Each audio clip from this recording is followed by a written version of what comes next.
ನಮಸ್ಕಾರ ವೀಕ್ಷಕರೇ, ಬಿಎಂಟಿವಿ ನ್ಯೂಸ್ ಕನ್ನಡಕ್ಕೆ ಸ್ವಾಗತ. ನಾನು ವಿಜಯಲಕ್ಷ್ಮಿ.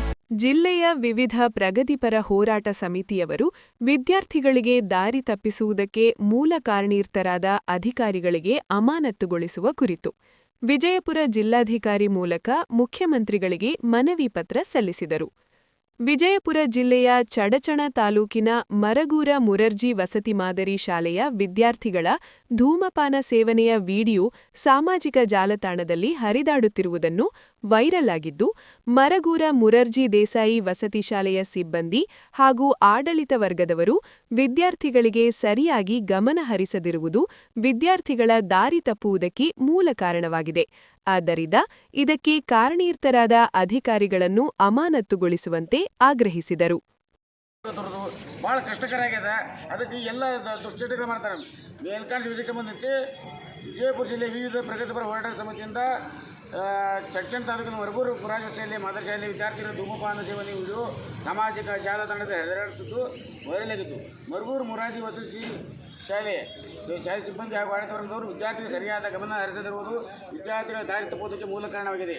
ಚಿಕ್ಕ ವಯಸ್ಸಿನಲ್ಲಿ ಏನೂ ಅರಿಯದ ಮುದ್ದು ಮಕ್ಕಳು, ಕೆಳ ಸಮುದಾಯದ ದಲಿತ ವರ್ಗಕ್ಕೆ ಸೇರಿರುವ ಹಾಗೂ ಎಲ್ಲ ಸಮುದಾಯದ ಬಡ ಮಕ್ಕಳು ವಸತಿ ಶಾಲೆಯಲ್ಲಿ ಓದುತ್ತಾರೆ. ಅವರಿಗೆ ತಂದೆ ತಾಯಿಗಳ ಕಡೆಯಿಂದ ಆಯಾ ಸಮುದಾಯದ ಕಾಲನಿ ಕಡೆಯಿಂದ ಸಂಸ್ಕಾರ ಸಿಗದೇ ಇರಬಹುದು. ನಮ್ಮ ವಸತಿ ಶಾಲೆಯಲ್ಲಿ ಅಂತ ಒಳ್ಳೆಯ ಸಂಸ್ಕಾರ ಬಡ ಮಕ್ಕಳಿಗೆ ಸಿಕ್ಕಿದ್ದೆ, ಆದರೆ ಒಳ್ಳೆಯ ಸಮಾಜ ನಿರ್ಮಾಣ ಆಗುವುದು ಎರಡು ಮಾತಿಲ್ಲ. ಆದರೆ ತಮ್ಮ ಇಲಾಖೆಯಲ್ಲಿ ಒಳ್ಳೆಯ ಸಂಸ್ಕಾರ, ನ್ಯಾಯ ಮತ್ತು ನೀತಿ ಪ್ರಾಮಾಣಿಕತೆ ಇಲ್ಲದ ಅಧಿಕಾರಿಗಳು ಹಾಗೂ ಗುರುಗಳಿದ್ದರೆ ಅನ್ಯಾಯ, ಅಕ್ರಮ, ಅವ್ಯಾರು ಅನೈತಿಕ ಸಂಬಂಧವನ್ನು ನಡೆದು ದೇಶದ ಪ್ರಾಮಾಣಿಕದ ವ್ಯವಸ್ಥೆಯನ್ನು ಹಾಳು ಮಾಡುವುದೇ ಮಾಡಿದ್ರು. ಇದನ್ನೆಲ್ಲ ಅಲ್ಲಿ ವಾರ್ಡನ್ ಆಗಿರ್ಬೋದು, ಅಲ್ಲಿ ಇರುವಂಥ ಪ್ರಿನ್ಸಿಪಲ್ ಆಗಿರ್ಬೋದು, ಅವ್ರ ಜವಾಬ್ದಾರಿ ಮಕ್ಕಳಿಗೆ ಒಳ್ಳೆಯ ಸಂಸ್ಕಾರ ಕೊಡುವಂಥ ಶಿಕ್ಷಣ ಬೇಕಾಗಿದೆ. ವಸತಿ ಶಾಲೆಗಳು ಯಾಕಂದರೆ ಪೂರ ಬಡತನದಲ್ಲಿದ್ದಾರೆ, ಅಂಥ ಮಕ್ಕಳಿಗೆ ಒಳ್ಳೆಯ ಶಿಕ್ಷಣ ಪಡೆದ ನಮ್ಮ ದೇಶದ ಆಸ್ತಿ ಆಗಲಿ ಅಂತೇಳಿ ಮಕ್ಕಳು ನಮ್ಮ ವಿದ್ಯಾವಂತರಾಗಬೇಕು, ಬುದ್ಧಿವಂತರಾಗಬೇಕು, ನೀತಿವಂತರಾಗಬೇಕು ಅಂತೇಳಿ ತಮ್ಮ ತಮ್ಮ ತಂದೆ ಏನೋ ಕನಸು ಕಾಣ್ತಿರ್ತಾರೆ. ಇಲ್ಲಿ ಆ ಸಂಸ್ಕಾರ ಸಿಗಲಾರ್ದಕ್ಕೆ ಅಲ್ಲಿ ವಸತಿ ಶಾಲೆಯಲ್ಲಿ ಆದರೂ ನಮಗೆ ಸರ್ಕಾರ ವತಿಯಿಂದ ಅವರಿಗೆ ಒಂದು ಒಳ್ಳೆಯ ಸಂಸ್ಕಾರ ಸಿಕ್ಕರೆ ನಾಳೆ ನಮ್ಮ ಭವಿಷ್ಯ ಉಜ್ವಲ ಆಗ್ತದೆ ಅಂತೇಳಿ ಏನೋ ಕನಸು ಕಾಣ್ತಿರ್ತಾರೆ. ಆದರೆ ಇಲ್ಲಿ ನೋಡಿದರೆ ಇವರು ವಾರ್ಡನ್ಗಳು, ಪ್ರಿನ್ಸಿಪಲ್ರು ಯಾರೂ ಇರೋದಿಲ್ಲ. ಅಲ್ಲಿ ಅವರೆಲ್ಲ VIP ಜೀವನ ಸಾಗಿಸ್ಲಿಕ್ಕೆ ಇಲ್ಲಿ ವಿಜಯಪುರ ಜಿಲ್ಲೆಯೊಳಗೆ ಅವ್ರವ್ರ ಮನೆ ಮಾಡ್ಕೊಂಡಿದ್ದಾರೆ. ಆ್ಯಕ್ಚುಲಿ ಆಯಾ ವಸತಿ ಶಾಲೆಗಳಿಗೆ ಅವರಿಗೆಲ್ಲ ಮೂಲಭೂತ ಸೌಲಭ್ಯ ಎಲ್ಲ ಇರ್ತದೆ, ಕ್ವಾರ್ಟರ್ಸ್ ಇರ್ತದೆ, ಎಲ್ಲ ಇರ್ತದೆ. ಅವರಿಗೆ ಅವ್ರು ಎಂಥ ದುಷ್ಟ ಸಮಾಜ ನಿರ್ಮಾಣ ಮಾಡ್ತಾಯಿದ್ದಾರೆ ಅಂದರೆ, ಪಾಪ ಬಡ್ರ ಮಕ್ಕಳು ಸರಿಯಾದ ಶಿಕ್ಷಣ ಇರಲಾರ್ದಕ್ಕೆ ವಂಚಿತರಾಗಿ ಅವರು ಆ ಟೈಪ್ ಅಕ್ರಮ ಅವ್ಯವಹಾರ, ಸಿಗರೇಟ, ಗುಟ್ಕಾ ಇಂಥ ಸಣ್ಣ ವಯಸ್ಸಿನಾಗ ಆ ದುಶ್ಚಟಗಳಿದ ಅವರಲ್ಲಿ ಏನೂ ಸಂಸ್ಕಾರ ಇರಲಾರ್ದಂಗೆ ಅವ್ರು ಹಂಗಾಗಿಬಿಡ್ತಾರೆ. ಇವರು ವಿದ್ಯಾವಂತ ಬುದ್ಧಿವಂತರು ಎಲ್ಲ ಕಡೆ 2 ನಂಬರ್ ಭ್ರಷ್ಟಾಚಾರ ಮಾಡಿ ಒಳ್ಳೆಯ ಶಿಕ್ಷಣ ಪಡಿಸಿ ಅವರು ಇಲ್ಲಿ ನೌಕರಿ ಬಂದು ಹಿಡಿತಾರೆ. ಅವರು ಈ ಥರ ಹಾಳಿಗೆ ಛತ್ತಿ ಬಿತ್ತಿ ನಮ್ಮ ದೇಶದ ಪ್ರಾಮಾಣಿಕ ವ್ಯವಸ್ಥೆ ಇವರು ಹಾಳು ಮಾಡ್ತಾಯಿದ್ದಾರೆ. ಹೀಗಾಗಿ ನಮ್ಮ ದೇಶದ ಮುಂದಿನ ಗತಿ ಏನಪ್ಪ ಅನ್ನೋಂಥದ್ದು ಚಿಂತನೆ ಒಳಗೆ ನಮ್ಮ ಎಲ್ಲ ಸಂಘಟಕರು ನಮಗೆ ಚಿಂತೆ ಹೆಚ್ಚಿಬಿಟ್ಟದ. ಅದಕ್ಕೊಂದು ಒಳ್ಳೆಯ ಸಂಸ್ಕಾರ, ಒಳ್ಳೆಯ ಸಮಾಜ ನಿರ್ಮಾಣ ಆಗಬೇಕಂದ್ರೆ ಮಕ್ಕಳಲ್ಲಿ ಒಳ್ಳೆಯ ಸಂಸ್ಕಾರ ಕೊಡಬೇಕಲ್ಲ. ಗುಟ್ಕಾ ತಿನ್ನಿಸೋದು, ಸಿಗರೇಟ್ ಸೇವಿಸೋದು ಇಂಥ ವ್ಯವಸ್ಥೆ ಎಲ್ಲ ವಸತಿ ಶಾಲೆ ಒಳಗೆ ಇವ್ರಿಗೆ ಸಾಕಷ್ಟು 1 ಲಕ್ಷ 2 ಲಕ್ಷ ಪಗಾರ ಇದೆ ಅವ್ರಿಗೆ. ಅವ್ರು ಏನು ಮರಗೂರೊಳಗೇನು ವಾರ್ಡನ್ ಆಗಿರ್ಬೋದು, ಅಲ್ಲೇನು ಪ್ರಿನ್ಸಿಪಲ್ ಇದ್ದಾರೆ, ಅಲ್ಲಿ ಸಂಬಂಧ ಬರೋ ಏನು ಶಿಕ್ಷಕರು ಎಲ್ಲರೂ ಅಮಾನತು ಮಾಡ್ಬೇಕು. ಅವರು ಶಾಶ್ವತ ಅಮಾನತು ಅಲ್ಲಿ ವಜಾಗೊಳಿಸ್ಬೇಕು. ಅವ್ರಿಗೆ ಅಮಾನತು ಮಾಡುವಂಥದ್ದು ಅಷ್ಟೆಲ್ಲ ಮತ್ತೆ ಬೇರೆ ಎಲ್ಲರೂ ಹೋಗ್ತಾರೆ ಅವರು. ಮತ್ತು ಇದು ಅಲ್ದೇ ಸರ್, ನನ್ನೊಂದು ಪ್ರಶ್ನೆ, ಈ ಒಂದು ವಸತಿ ಶಾಲೆಯಲ್ಲಿ ಒಂದು ಸರ್ಕಾರದಿಂದ ನಡೆದಂಥ ವಸತಿ ಶಾಲೆಯಲ್ಲಿ ಈ ಗುಟ್ಕಾ ಆಗ್ತದೆ, ಸಿಗರೇಟ್ಗಳು ಹೇಗೆ ಬಂದು ಸರ್? ಅದೇ ರೀ, ಅದು ಹೆಂಗೆ ಬಂದು ಅಂದರೆ ಅಲ್ಲಿ ತಿಂಗಳ ಒಂದು 30,000 ರೂಪಾಯಿನೋ ಇವರಿಗೆ ಈ ಜಿಲ್ಲಾ ಅಧಿಕಾರಿಗಳಿಗೆ ಏನು ಕೊಡ್ತಾ ಇರ್ತಾವ್ರು.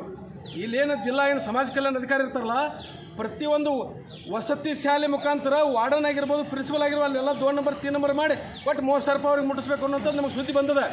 ಅದು ತನಿಖೆಗೆ ಒಳಪಡಿಸ್ಬೇಕು. ಅದು ಎಲ್ಲಿದ್ದು ಬತ್ತು 30,000 ರೂಪಾಯಿ ಎದುರಿಸಲಾಗಿ ಬಂತು ಅಂದರೆ ಇವರು ಅಂದರೆ ಇವರಿಗೆ ಅನುಕೂಲ ಮಾಡ್ಬೇಕು. ಅವರಿಗೆ ಇಲ್ಲಿ ಬಿಜಾಪುರ ಇರ್ಲಾಕ ಅನುಕೂಲ ಮಾಡಿಕೊಡ್ಬೇಕು. ಅವರಿಗೆ ಅಲ್ಲಿ ವಸತಿ ಕಂಪನಿ ಇರಬೇಕಾಗಿತ್ತಲ್ಲ.